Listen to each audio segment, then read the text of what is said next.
Excellent. இப்போ வேர்ட்ப்ரெஸ்ஸை வந்து எப்படி நம்ம இன்ஸ்டால் பண்ணுறதுன்னு பார்க்கலாம். வேர்ட்ப்ரெஸ் இன்ஸ்டால் பண்ணோம் அப்படின்னா MySQL 5.0 வெர்ஷன் அண்ட் எபோவ் வேணும். அதே மாதிரி ஒரு வெப் சர்வர் வேணும்.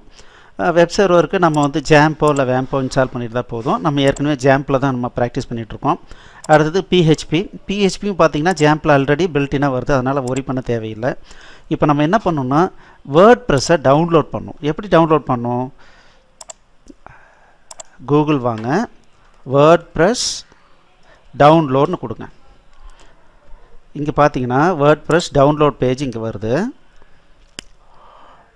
இதில் இந்த டவுன்லோட் பட்டன் கிளிக் பண்ணிங்க அப்படின்னா நமக்கு ஒரு ஃபைல் வந்து டவுன்லோட் ஆகும். இப்போ பார்த்தீங்கன்னா நமக்கு இந்த ஃபைல் டவுன்லோட் ஆகிருக்கு. ஸோ ஃபஸ்ட்டு வேர்ட்ப்ரெஸ் ஃபைலை டவுன்லோட் பண்ணிக்கோங்க. அடுத்தது PHP MyAdmin வழியாக போயிட்டு ஒரு எம்டி டேட்டா பேஸை நம்ம க்ரியேட் பண்ணிக்கணும்.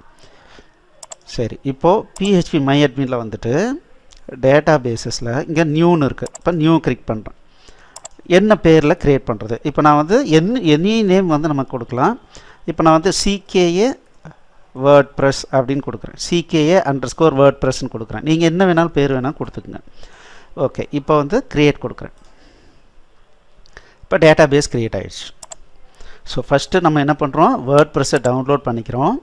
ரெண்டாவது ஒரு எம்டி டேட்டா பேஸை க்ரியேட் பண்ணிக்கிறோம். ஓகே, அடுத்தது Unzip Wordpress ஃபைல். இப்போ நான் என்ன பண்ணுறேன்னா இப்போ இந்த ஃபைலை டபுள் கிளிக் பண்ணுறேன். இங்கே பாருங்கள், இங்கே வேர்ட்ப்ரெஸ்னு ஒரு ஃபோல்டர் இருக்குது. இதை அப்படியே காப்பி எடுத்து நம்மளுடைய ஜாம்ப் ஃபோல்டரில், அதாவது ஜாம்பில் HT டாக்ஸில் நான் பேஸ்ட் பண்ணுறேன்.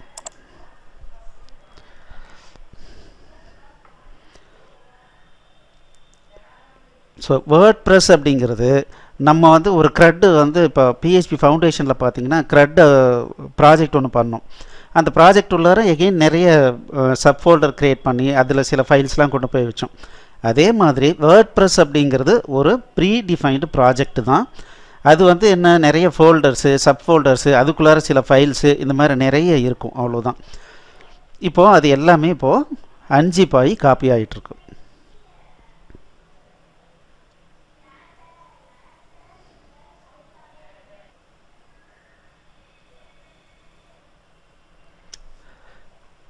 Okay, excellent.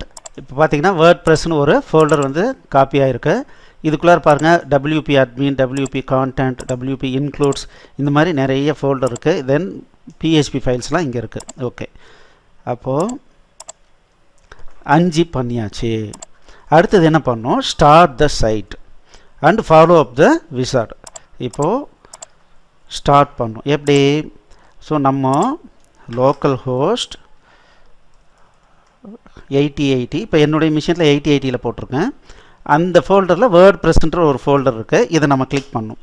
இப்படி கிளிக் பண்ணும்போது வெரி ஃபஸ்ட்டு டைமாக இருந்தால் வேர்ட்ப்ரெஸ்ஸு கான்ஃபிகரேஷனுக்கு ஆட்டோமேட்டிக்காக இந்த செட்டப் இது வந்து ஆட்டோமேட்டிக்காக வந்துடும். இதில் பாருங்கள், நிறைய லாங்குவேஜ் வந்து சப்போர்ட் பண்ணுது. இதுதான் மல்டிலிங்குவல் அப்படின்னு சொல்கிறோம். ஸோ நமக்கு எந்த லாங்குவேஜ் வந்து நம்ம ஸ்டார்ட் பண்ணுமோ அந்த லாங்குவேஜை ஸ்டார்ட் பண்ணிக்கலாம். ஓகே, இப்போ நம்ம என்ன பண்ணுறோம் அப்படின்னா இங்கிலீஷ்லேயே வச்சுக்கலாம். ஸோ இங்கிலீஷ் யுனைடெட் ஸ்டேட்ஸ் இருக்குது, கண்டினியூ பண்ணுறோம். இது ஒரு விசார்ட் தான். இந்த விசார்டை வந்து ஜஸ்ட் அப்படியே ஃபாலோ பண்ண வேண்டியது தான். இப்போ இது ப்ரொசீட் பண்ணுறதுக்கு முன்னால் என்ன டேட்டா பேஸ் பேர் என்ன, டேட்டா பேஸுக்கு யூசர் நேம் பாஸ்வேர்டு என்ன டேட்டா பேஸ் வந்து எந்த சர்வரில் இருக்குது, இது எல்லாத்தையும் ஞாபகம் வச்சுக்கோங்க, எடுத்துக்கோங்க. அதுக்கப்புறம் ப்ரொசீட் பண்ணுங்கன்னு சொல்கிறாங்க. நம்மக்கிட்ட இருக்குது. இப்போ லெட்ஸ் கோ. இப்போ டேட்டா பேஸ் நேம் என்ன? CKA_WordPressன்னு கொடுத்துருக்கோம். யூசர் நேம் என்ன? ரூட் பாஸ்வேர்டு தான், பாஸ்வேர்டு இல்லை. டேட்டா பேஸ் ஹோஸ்ட் வந்து லோக்கல் ஹோஸ்ட் தான். டேபிள் ப்ரிஃபிக்ஸு ஏற்கனவே இருக்கிறது, ஒன்றும் பண்ண தேவையில்லை, ஜஸ்ட்டு சப்மிட் கொடுத்துடலாம். Okay, all right. இப்போ வந்து எல்லாமே ரெடியாக இருக்குது. இன்ஸ்டலேஷன் ஸ்டார்ட் பண்ணலாமான்னு கேட்குறாங்க. நான் கொடுக்குறேன் எஸ். ஓகே, இப்போ என்ன கேட்குறாங்கன்னா சைட்டுக்கு ஒரு டைட்டில் கேட்குறாங்க. இப்போ நான் என்ன சொல்கிறேன்? CKA WordPress ட்ரைனிங் அப்படின்னு கொடுக்குறேன். லாகின் ஃபஸ்ட்டு ஒரு அட்மின் லாகின் வந்து நம்ம க்ரியேட் பண்ணிக்கிறோம். இப்போ நான் என்ன பண்ணிக்கிறேன்? அட்மின்னே கொடுக்குறேன். பாஸ்வேர்டு super@123ன்னு கொடுக்குறேன். இது உங்களுக்கு தகுந்த மாதிரி கொடுத்துக்கலாம். இப்போ பார்த்தீங்கன்னா வீக் பாஸ்வேர்டு இருக்குது. கன்ஃபார்ம் யூஸ் வீக் பாஸ்வேர்டுன்னு கொடுக்குறேன். ஓகே, இங்கே வந்து cdmslm@gmail.com ஒரு இமெயில் ஐடி கொடுக்க சொல்கிறாங்க. கொடுத்துட்டேன். ஓகே, இப்போது இன்ஸ்டால் வேர்ட்ப்ரெஸ்ஸை நம்ம கிளிக் பண்ணலாம்.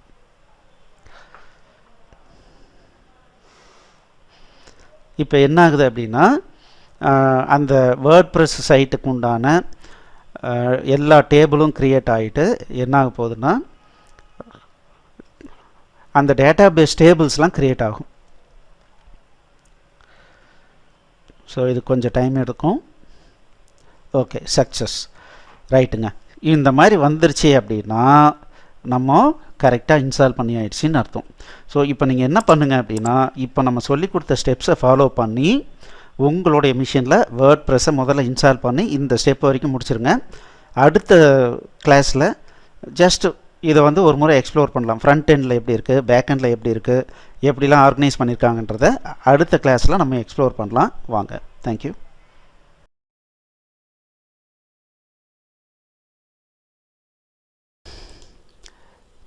எக்ஸலண்ட். இந்த வீடியோ உங்களுக்கு பிடிச்சிருந்தால் லைக் பண்ணுங்கள், எங்கள் சேனலுக்கு சப்ஸ்கிரைப் பண்ணுங்கள், இந்த வீடியோவை ஷேர் பண்ணுங்கள், குறிப்பாக உங்களுடைய கமெண்ட்ஸ் எழுதுங்க. மேலும் எங்களுடைய அனைத்து கோர்ஸ் என்னென்ன வச்சுருக்கோன்றதை பார்க்குறதுக்கு கீழே இருக்கிற டிஸ்கிரிப்ஷனை கண்டிப்பாக படிங்க. தேங்க்யூ.